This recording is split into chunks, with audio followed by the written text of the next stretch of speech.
Today, we will be meeting a teacher who will be getting a new student in her classroom and is bringing with them an FM system. On today's episode, we will be discussing everything there is about FM systems, from what they are, to how to use them, and to who can benefit from them. You'll be surprised to find out that more than just the hearing impaired can benefit from this device. Hi, I'm getting a new student on Monday, and I was informed that he's a hearing aid user. He'll be bringing an FM system with him, and I'm just feeling a little overwhelmed because I've never had a student use an FM system in my classroom before. That's understandable. I think that we should tackle this issue in steps. So first, what do you know about FM systems? I know that I'll be wearing a microphone and that it will send my voice to his hearing aids. That's true. But before we talk about how the sound actually gets to his hearing aids, we need to understand how an FM system works. So to give you a very basic understanding, it works to increase the signal-to-noise ratio, which is helpful whenever there's background noise, and it also helps with reverberation.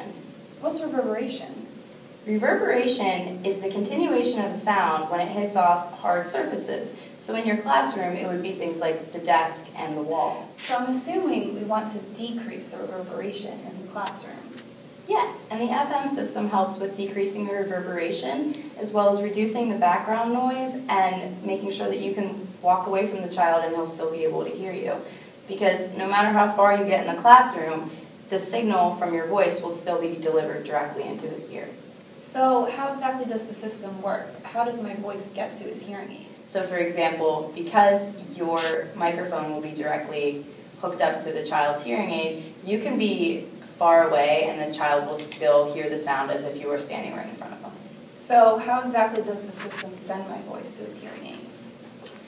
Interesting that you should ask that. Today we have a special guest speaker who's a graduate student clinician in audiology to explain to you how an FM system works. Hi, Angela. Welcome. Hi, it's nice to be here. All right, I heard you discussing an FM system, how you thought you will be wearing a microphone, and that is correct. As well as the microphone, will also have a transmitter. And before your child comes with his FM system, hopefully the audiologist will have already paired the devices together, so you won't have to worry about that. All you'll have to worry about is wearing your microphone.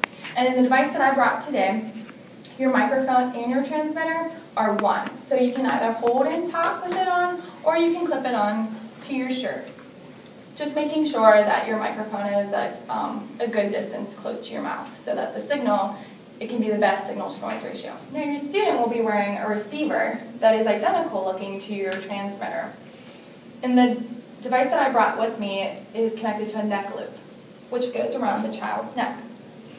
The neck loop sends the signal, is what actually sends the signal to the hearing aid. The only thing is that his hearing aid must be on the T-coil setting, which hopefully he will know to do this, but for you will know now as well.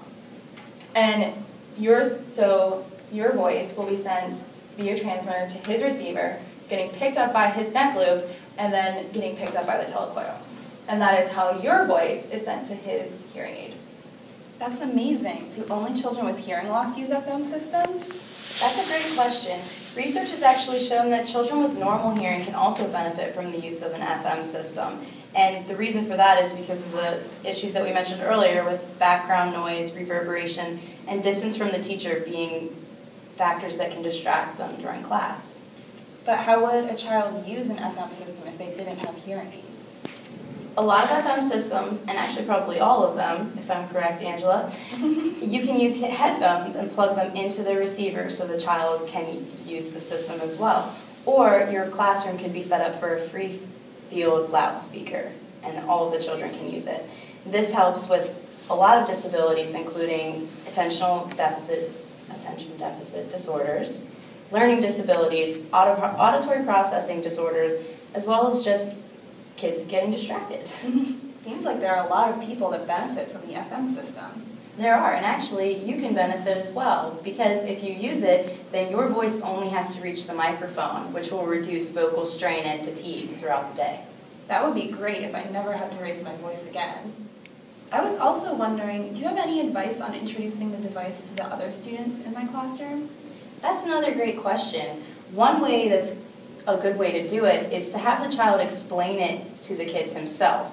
That way it's not something that he feels like he has to hide or be ashamed of. Interesting.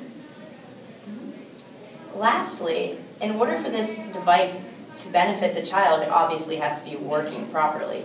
So each day you'll want to examine the device, look at the cords, do a listening check, and check the batteries as well.